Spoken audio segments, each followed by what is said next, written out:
दिखाई है। ससुराल वालों ने तुम्हें कोई भी काम करने को कहा तो वह काम तुम जरूर करना, हमारी प्रतिष्ठा का ध्यान रखना। लड़की उसके अच्छे गुणों से ससुराल वालों को अपना बनाती है।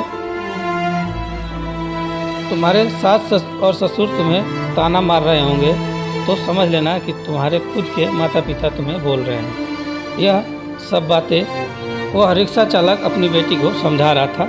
समझाते वक्त उसकी आंखों में आंसू आ गए थे। घर में शादी का वातावरण था, घर में रिश्तेदारों की धूम थी। शादी को 3 दिन बाकी थे।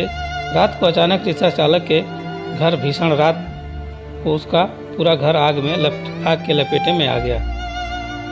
उसके घर में उसकी छोटी बेटी अंकिता पानी पीने के लिए उठी। उसने देखा कि आजू बाजू में सिर्फ धुआं ही धुआं है और उसने अपने माता पिता को जगाया।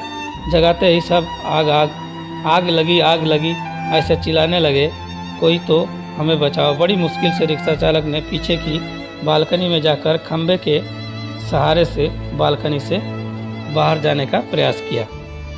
घर के सभी सदस्य को जैसे तैसे उसने बचा लिया, लेकिन आग में घर का सब सामान जलकर खाक हो गया।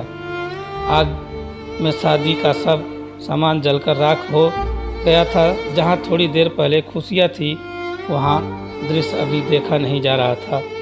जिसने देखा उसकी आंखों से आंसू आने लगे। सब सोचने लगे बेचारा अब क्या करेगा। चांदनी उसके पिता की तरफ दौड़ते हुए गई और बोली, पापा निराश मत हो, पापा थोड़ी भी चिंता मत करो, यह सब मेरे नसीब में लिखा था। बुरे वक्त में हम हार नहीं मानेंगे। मैं आपका लड़का नहीं हूँ तो क्या हुआ, अपने हमें लड़कों के जैसे पालन पोषण करने में कोई कसर नहीं छोड़ी। सलोनी और अंकिता यह दोनों भी उठ गई थी। वह दोनों भी अपने पिता के पास जाकर खड़ी हो गई। पापा हम सब आपकी शक्ति हैं, हम तीनों ही आपकी बेटियां नहीं बेटे हैं। आज से हम भी आपके साथ काम करेंगे। चांदनी बोली, अगर वो लड़का मुझे सच्चा प्यार करता होगा तो यह सब देखकर भी वह शादी के लिए तैयार होगा। जो भी होगा वह मैं आनंद से स्वीकार कर लूँगी। चिंता मत कीजिए। तीनों बेटियों ने मिलकर अपने पापा को समझाया। आजू बाजू के सब लोग इकट्ठा हुए, साथ में बोल रहे थे कि ससुराल वालों को क्या जवाब देंगे। जो भी वहाँ आया वह शोक व्यक्त करके चला जाता था। सुनील के घर के पास लोगों की भीड़ जमा हुई थी। सभी बोलने लगे कि आपने अच्छे काम करके पैसे कमाए थे। सुनील बोला, कदाचित भगवान की यही इच्छा होगी।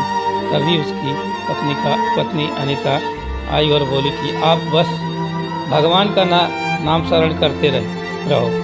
आपके भगवान ने आपको बदले में यह सब दिया है। अब इस घर में कभी भी भगवान का नाम नहीं लेना।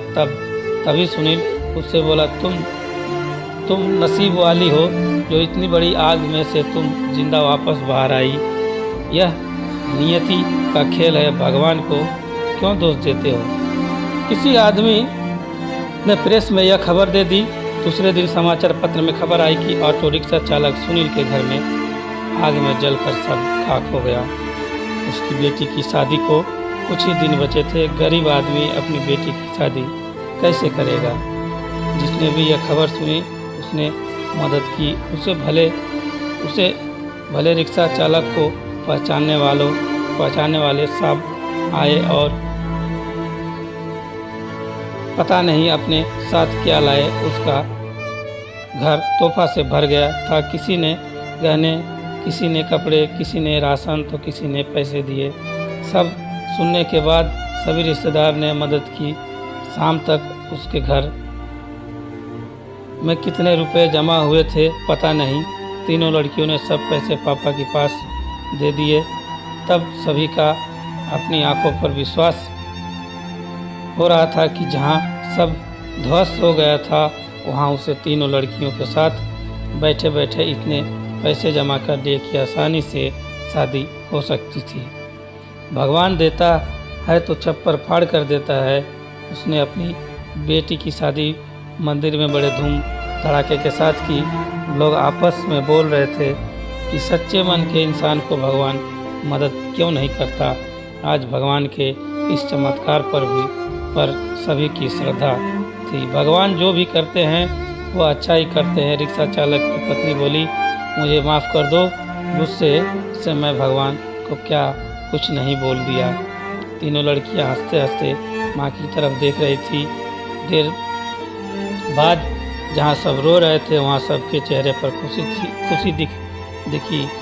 भगवान सच्चे मनुष्य की सबसे कठिन परीक्षा लेने में कोई भी कसर नहीं छोड़ते हैं। सुनील और उसकी बेटियों ने संकट के समय एक दूसरे का साथ दिया, अपना विश्वास डगमगाने नहीं दिया। सच्चाई और भगवान में विश्वास के साथ अपना कर्म करते रहिए।